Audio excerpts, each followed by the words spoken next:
भगवान की पूजा क्यों की जाती है, मंदिर क्यों जाया जाता है, कारण जानते हो? भगवान की पूजा केवल ईश्वर के धन्यवाद के लिए की जाती है। पूजा का मूल उद्देश्य है थैंक यू, धन्यवाद। रोज जल्दी से जागो, नहाओ, नहाकर सबसे पहले सूर्य भगवान को धन्यवाद दो, एक लोटा जल चढ़ाकर। हे सूर्य भगवान, आपका धन्यवाद कि आपने फसलों के लिए प्रकाश दिया, हमें देखने के लिए प्रकाश दिया। आप ना होते, आप नहीं थे अभी 1 घंटे पहले तो अंधकार ही अंधकार था, आप आए तो अंधकार समाप्त हुआ, अंधकार समाप्त किया सूर्य भगवान ने। हे सूर्य भगवान, हमारे जीवन में रोशनी लाई, इसके लिए आपका धन्यवाद। 1 लोटा जल धन्यवाद के तौर पर। फिर मंदिर जाओ, अपने घर में जो मंदिर है या आसपास कोई मंदिर, वहां पर राम जी बैठे होंगे, कृष्ण जी बैठे होंगे, दुर्गा मैया, हनुमान जी, नारायण बैठे होंगे, शंकर जी बैठे। जाओ, हे श्रीमन नारायण, हे श्याम सुंदर, हे रघुनंदन, हे शंकर जी, हे भोलेनाथ, आज की सुबह मुझे तो लगा कि मैं सोया तो मुझे लगा कि मैं मर ही गया। यदि मैं ना जागता तो मैं आपके द्वार कैसे आता। हे शंकर जी, हे राम जी, हे श्याम सुंदर, हे श्रीमन नारायण, मैं सवेरे जाग कर नहा कर सबसे पहले आपके पास इसलिए आया कि आपका धन्यवाद करूं कि आज का भी दिन आपने मुझे दिया है। क्योंकि एक रात ऐसी आएगी जो बस आएगी, फिर आपका सूर्योदय नहीं होगा। तो आज एक रात ऐसी आएगी, कई बार हो सकता है ये आज का सूर्योदय कुछ लोगों के जीवन का आखिरी सूर्योदय हो सकता है, नहीं हो सकता। इसलिए आज का सूर्योदय मैंने देखा, इस बात के लिए मैं दौड़ के आया गौरी गोपाल भगवान के मंदिर में। मैंने दौड़ कर प्रभु को धन्यवाद दिया, प्रभु आज का दिन भी आपने दिया है इस पापी को अच्छा काम करने के लिए, इसके लिए आपका धन्यवाद। इसके लिए भगवान को पुष्प चढ़ा दो, तुलसी के पत्ते चढ़ाओ, हाथ जोड़कर थोड़ी सी प्रार्थना कर लो, प्रभु आपका बहुत बहुत धन्यवाद। इसलिए भगवान की पूजा नहीं, तुम पूजा कम किया करो, ईश्वर का सच्चे मन से धन्यवाद दिया करो। और धन्यवाद देते देते, हे विधाता, आप कितने दयालु हैं कि हमारे जीवन में सारी खुशियां आपने दे रखी हैं। मेहनत तो बहुत लोग करते हैं प्रभु, पर आपने सारी खुशियां हमें दी हैं। और जब आप भगवान के आगे मुस्कुराओगे ना, हंसते मुस्कुराते ईश्वर का धन्यवाद करोगे और भगवान के सामने खुशी के आंसू टपकाओगे, प्रभु आपने इतना दिया, इसके लिए धन्यवाद। जो हंसता हंसता मंदिर जाता है ना, भगवान उसे सदा हंसाते हंसाते भेजते हैं। इसलिए मुस्कुराओ, इस बात की खुशी रखो कि ईश्वर ने जो दिया है वो औरों से आपको ज्यादा दिया है। क्यों? आपके पड़ोसियों के पास ज्यादा माल खजाना है धन के आपके पास, क्यों? कौन ज्यादा अच्छा? आप सबसे अच्छे। क्यों ये कहो कि वो ज्यादा अच्छा है? आपको ईश्वर ने दिया है सब कुछ। बताओ क्या है आपके पास? आप बताओ बेटा, बेटा तुम बताओ, तुम्हारे को ईश्वर ने क्या दिया है? क्या दिया बताओ? हैं? खुशी दी है? आपको क्या दिया मैया भगवान ने? भगवान ने हमें अनमोल चीज दी है। क्या? अनमोल तेरा जीवन यूं ही गवा रहा है, किस ओर तेरी मंजिल किस ओर जा रहा है। अनमोल क्या है? आपकी श्वासें, आपका जीवन, आपका होना, यही आपके लिए अनमोल आपकी उपस्थिति अनमोल है या नहीं? क्या आपसे ज्यादा कीमती आपके घर का कोई सामान है? बोलो, क्या आपसे अनमोल संसार में कुछ है? बोलो मेरी मां, नहीं ना। इसलिए सबसे अनमोल आप ही हैं।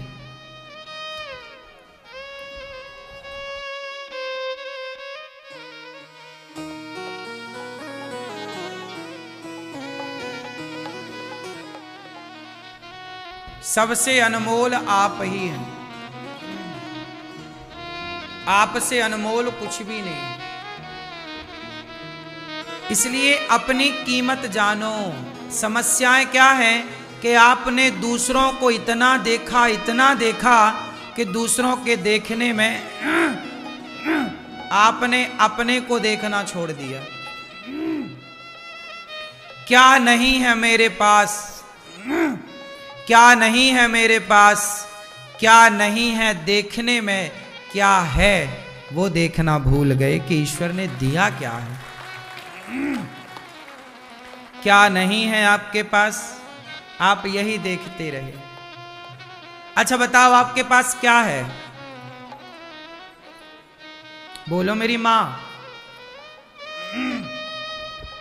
आपके पास क्या है?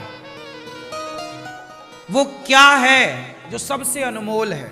आपके पास है ऑलरेडी, सबके पास। वो क्या है? हाँ, क्या क्या है वो आपके पास जो आपके पास है और सबसे अनमोल है? वो है आपका वर्तमान। वो क्या है? आपका प्रेजेंट। आपका वर्तमान मतलब आपके पास समय है, अभी भी समय है। अभी जिसकी आखिरी सांस चल रही है उसका समय खत्म, लेकिन आपके पास अभी भी समय है हंसने का, मुस्कुराने का, सॉरी कहने का। कई बार ना हम सॉरी कहना चाहते हैं लेकिन तब तक समय जा चुका होता है। एक कहावत है इसके लिए, का बरसा जब कृषि सुखानी, पानी बरसा पर कब? जब फसल सूख गई। तो फसल के सूख जाने के बाद क्या पानी का बरसना कोई महत्व रखता है? उसी तरह आपकी पत्नी मर गई, आपने जीते जी कभी ना उसकी ओर प्यार से देखा, ना कभी उसे सॉरी कहा। सदा वो आपको सॉरी सॉरी सॉरी सॉरी कहती गई।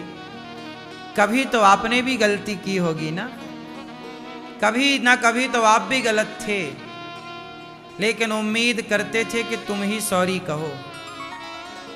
कभी तो कह देते तो कम से कम वो शांति से मर जाती, लेकिन अब मर गई। आप सॉरी कैसे बोल पाओगे? इसलिए एक छोटी सी बात मैं आज पहली बार आपसे कर रहा हूं। रात को सोने के पहले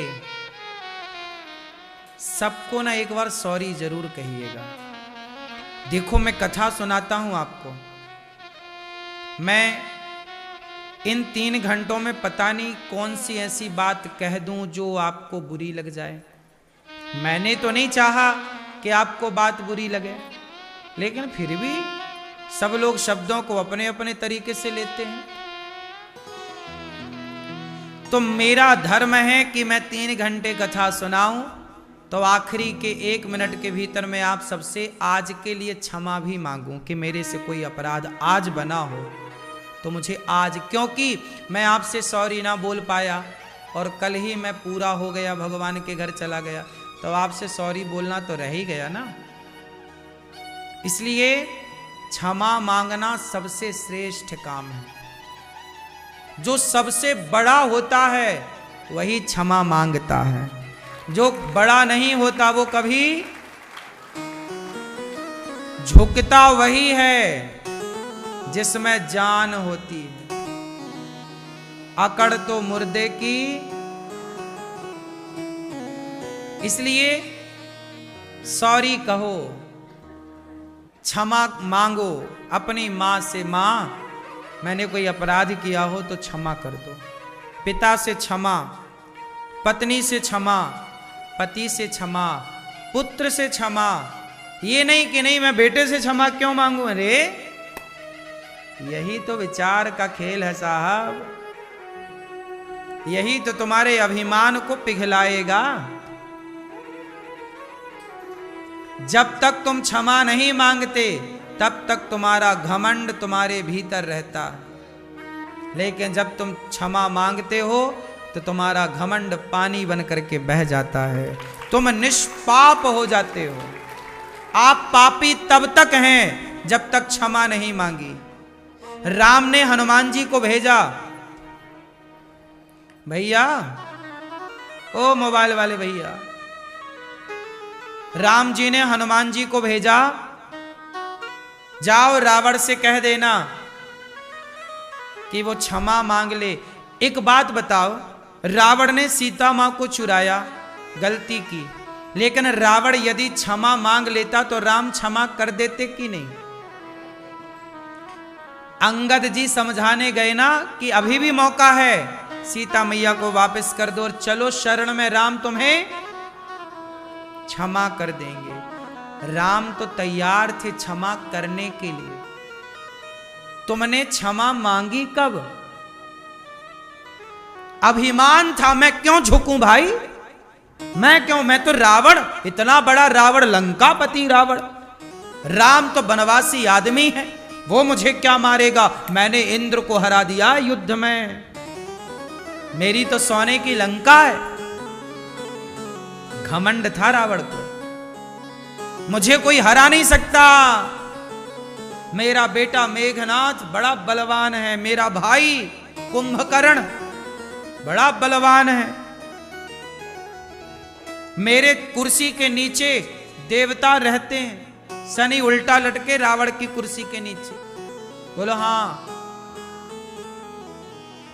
घमंड तो था साहब, लेकिन वो घमंड ने रावण का सत्यानाश कर दिया।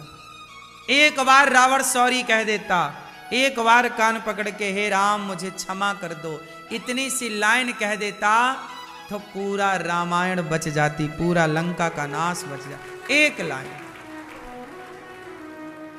लेकिन आप भी कम नहीं हो, आप भी टूट जाते हो पर झुकते नहीं हो। आप भी रावण के ही पद चिन्हों पर चल रहे हो।